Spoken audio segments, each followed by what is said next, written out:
warahmatullahi wabarakatuh. Selamat pagi teman-teman kelas 3, selamat siang, selamat malam ya.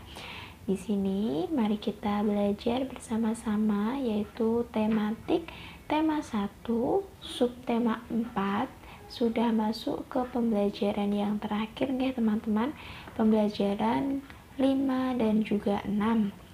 Silahkan sebelum kita memulai pembelajaran pada hari ini, mari kita membaca bismillah terlebih dahulu.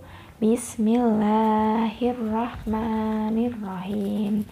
Kemudian teman-teman disiapkan ya untuk buku tulis dan juga buku penanya.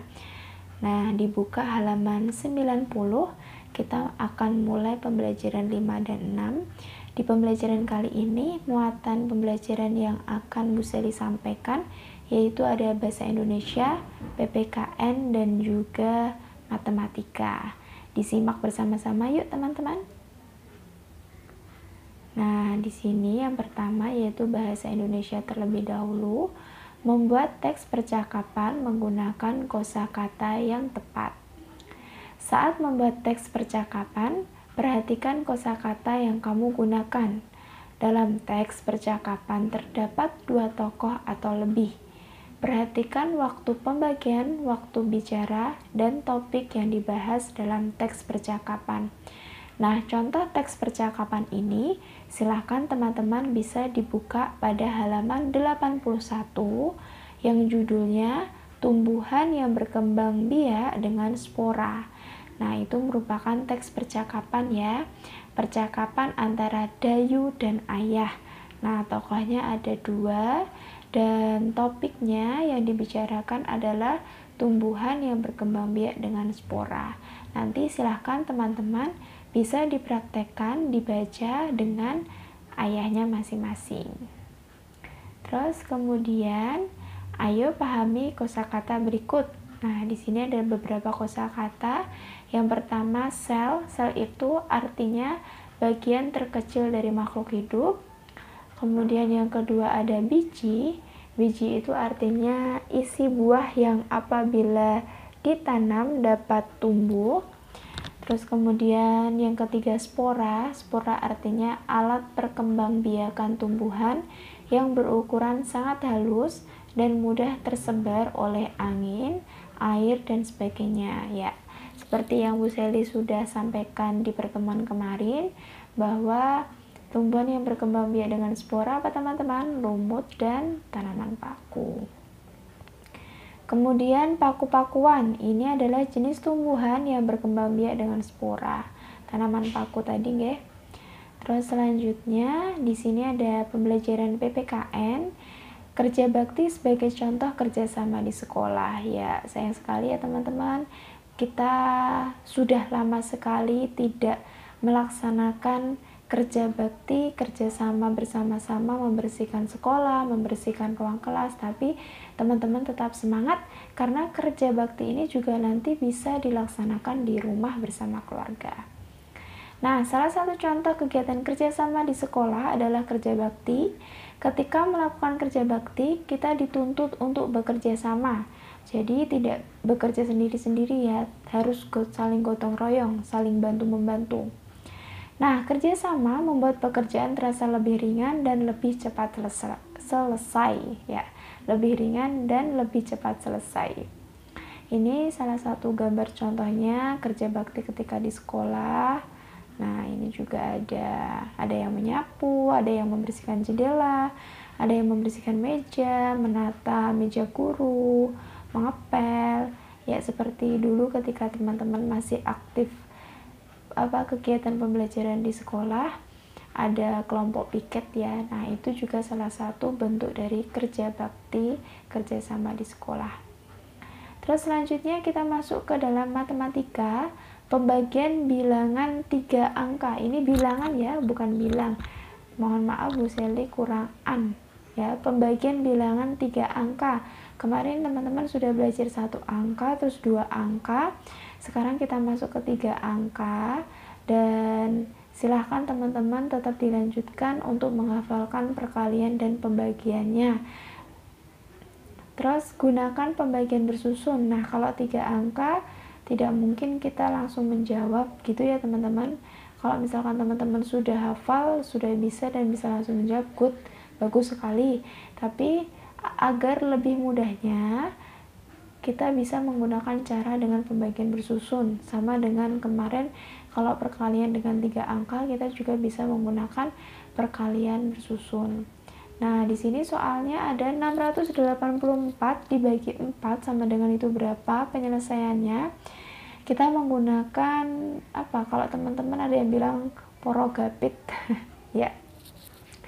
684 dibagi dengan 4, yaitu yang pertama yang dibagi itu adalah angka 6-nya dulu ya teman-teman. Kalau pembagian itu dari sebelah depan, sebelah kiri, tapi kalau perkalian itu dikerjakan dari yang paling belakang terlebih dahulu. Nah, 6 dibagi 4 itu jawabannya berapa teman-teman? 1 ya. Karena apa yang habis dibagi 4 itu sendiri dan nanti masih menyisakan. Nah, 1 kali 4 itu jawabannya 4. Kemudian kalau pembagian itu dikurangi, 6 dikurangi 4 sama dengan 2. Kemudian diturunkan teman-teman, karena 2 tidak bisa dibagi 4, jadi kita harus menurunkan angka setelahnya, angka 6. Nah, angka 8. Jadi kalau ini dibaca 28 dibagi 4 sama dengan 7, kemudian 7 dikali 4 sama dengan 28. 28 dikurangi 28 sama dengan 0. Kemudian kita turunkan lagi angka 4. Nah, 04. Ini sama saja, 4 dibagi 4 berapa teman-teman? Yap, 1. 1 kali 4, 4. Terus 4 dikurangi 4 sama dengan 0. Nah, jadi jawabannya 684 dibagi 4 itu 171. Terus lanjut, Bu Seli juga punya cara, mungkin ini nanti juga bisa lebih membantu teman-teman. Tapi jika teman-teman mempunyai cara yang sudah teman-teman pahami, bisa dilanjutkan. Yang terpenting teman-teman itu bisa menjawab soal pembagian, baik itu yang 2 angka ataupun 3 angka. Nah, di sini cara lainnya, nih ya, soalnya beda ya, Bu Seli ambil beda. 585 dibagi 5 sama dengan berapa? Nah, karena pembagian tadi, cara pertama yang diajarkan itu dengan pengurangan secara berulang. Nah, ini Bu Seli juga akan memberikan dengan pengurangan, tapi pengurangannya secara berulang tapi per bagian. Jadi ratusan sendiri, puluhan sendiri, sama satuan sendiri. Nah, yang pertama kita ambil angka yang paling kiri, yang paling depan, yaitu angka 5. Nah, angka 5 di sini karena yang membagi itu 5, berarti 5 dikurangi 5 sama dengan 0. Nah, sudah ketemu angka 0 ya teman-teman. Jadi di sini hanya ada nomor 1, berarti jawabannya 1. Kemudian selanjutnya, tadi 5 sudah, kita masuk ke angka belakangnya 5, yaitu 8. Nah, 8 dikurangi 5 sama dengan 3. Kalau 3 nanti dikurangi 8, maksud saya 3 dikurangi 5 itu tidak bisa ya, minus. Jadi nanti nulisnya begini, sisanya 3. Nah, jadi yang ditulis hanya 1, karena yang habis dikurangi 5 itu adalah 1. 3 tidak bisa dikurangi 5 nanti karena hasilnya minus, jadi tidak termasuk ke dalam jawabannya. Terus kemudian yang ketiga, tadi angka 5 sudah, angka 8 sudah, sekarang angka yang paling terakhir 5. Nah, angka yang paling terakhir 5, kenapa di sini Bu Seli tambahkan 30? Lihat dulu di depannya tadi teman-teman, yang di angka 8. Di angka 8 tadi masih menyisakan 3.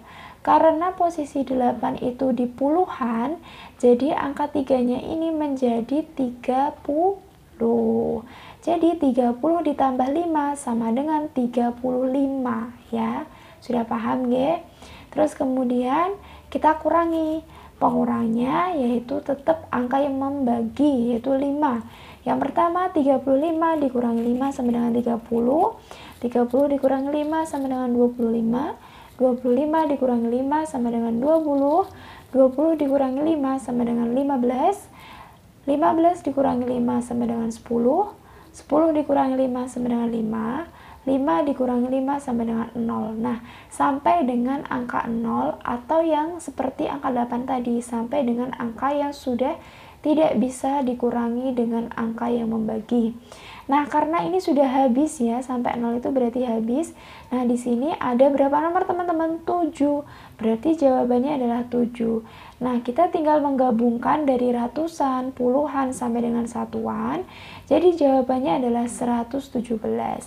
Nanti silahkan teman-teman agar lebih bisa lagi, bisa banyak-banyak latihan, karena matematika itu biar kita mahir juga kita harus banyak-banyak latihan gitu ya teman-teman. Kalau teman-teman punya caranya sendiri yang lebih mudah, bisa dipakai. Nah, ini tadi dua cara bersusun, dan yang kedua adalah cara dengan membagi satu per satu dengan cara pengurangan berulang. Nah, selanjutnya membuat kalimat menggunakan kosakata yang baru. Kita sudah masuk ke dalam pembelajaran 6 ya. Silahkan teman-teman bisa dibuka bupenanya halaman 94. Kita di sini akan belajar membuat kalimat dengan menggunakan kosakata kemarin, tapi teman-teman sudah bisa membuat kalimat ya. Contohnya menceritakan daur hidup kupu-kupu. Nah, kemarin ketika Bu Seli mengkoreksi, banyak yang sudah bisa. Nah, kamu juga dapat menulis kalimat menggunakan kosakata yang baru. Caranya, carilah terlebih dahulu arti kosakata tersebut. Jadi biar kita nanti kalimatnya bisa pas, kita harus tahu dulu arti dari kosakatanya itu apa. Nah, setelah kamu ketahui artinya, barulah kamu dapat menggunakan untuk menulis kalimat. Nah, nanti baru kita membuat kalimat. Ayo perhatikan contoh berikut. Yang pertama, mencangkok, itu artinya menyambung. Yang kedua, berkembang biak, artinya bertambah banyak. Yang ketiga, kita mencoba membuat kalimatnya dengan kata mencangkok. Nah, ayah mencangkok tumbuhan mangga. Terus kemudian dengan kata berkembang biak, semua makhluk hidup pasti berkembang biak. Jadi harus ada subjek. Nah, subjeknya ini adalah ayah. Kalau di sini semua makhluk hidup. Nah, selanjutnya di sini PPKN, kerjasama di lingkungan rumah. Tadi sudah lingkungan sekolah, sekarang kita masuk ke lingkungan rumah ya teman-teman. Kerjasama di rumah sebaiknya dilakukan oleh semua anggota keluarga. Ayo gimana teman-teman, kalau misalkan ini kan banyak belajarnya di rumah, terus hari Minggu juga di rumah, kira-kira seharusnya untuk bekerja sama di rumah itu waktunya semakin banyak ya. Ketika membantu orang tua di rumah, berarti kamu telah melakukan kerjasama di lingkungan rumah. Nah, ketika teman-teman membantu ibu menyapu, terus kemudian merapikan tempat tidur sendiri, atau mungkin menjemur pakaian, ngepel, menyiram tanaman, itu teman-teman sudah melakukan kerjasama di lingkungan rumah. Nah, contoh kerjasama di lingkungan rumah ini banyak banget. Ya, yang pertama ada kerja bakti membersihkan halaman rumah, merapikan mainan bersama adik, dan menyiapkan makan malam bersama ibu. Banyak ya, atau mencuci mobil bersama ayah juga bisa. Terus memotong rumput bersama ayah juga bisa. Banyak banget. Nanti teman-teman bisa, kalau misalkan ada soal, bisa dijawab sesuai dengan apa yang sudah teman-teman lakukan dalam kehidupan sehari-hari, nanti lebih mudah. Nah, ini gambar ya, gambar ilustrasi bekerja sama. Ibu mengepel, terus kemudian kakak melap jendela, ayah menyapu, terus kemudian adik mengelap meja. Nah, sekarang ini kerja bakti membersihkan rumah membuat pekerjaan terasa ringan, cepat selesai, dan hubungan anggota keluarga semakin kompak. Ini manfaatnya ya teman-teman. Manfaat apabila kita melakukan kerja bakti membersihkan rumah dengan anggota keluarga kita. Nah, yaitu tadi ya teman-teman pembelajaran kita pada pagi hari ini. Semoga apa yang Bu Seli jelaskan teman-teman semuanya paham dan dapat membantu teman-teman menyelesaikan tugas-tugas. Terima kasih, sekian dari Bu Seli. Selalu jaga kesehatan dan semangat terus untuk belajarnya. Wassalamualaikum warahmatullahi wabarakatuh. Terima kasih sudah menonton channel SDA SC TV ini. Jangan lupa share and subscribe ya.